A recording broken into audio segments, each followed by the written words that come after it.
నిజామాబాద్ జిల్లా కోటగిరి తహసీల్దార్ కార్యాలయం ఎదుట రైతు సంఘాలు మహాధర్నా నిర్వహించారు. బాన్సువాడలోని రైతులకు గత రబీ సీజన్ బోనస్ ఇప్పటి వరకు ఇవ్వకపోవడంతో ఆందోళన చేపట్టారు. కొత్త ఖరీఫ్ సీజన్ కు కూడా బోనస్ ప్రకటించకపోవడంతో దళారులకు అమ్ముకుంటున్నారని ఆరోపించారు. వారు ప్రభుత్వం బోనస్ ప్రకటించే వరకు ధర్నా కొనసాగుతుందని రైతు సంఘాల నాయకులు స్పష్టం చేశారు.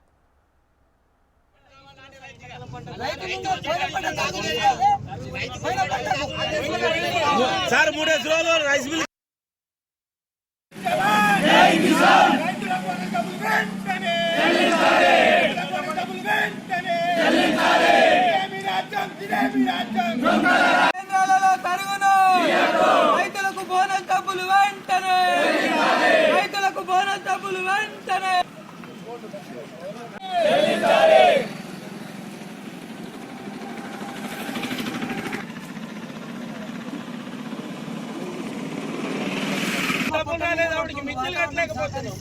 రికార్డు స్థాయిలో వరి పండించమంటారు సార్. గొప్ప చెప్పుకోవడానికి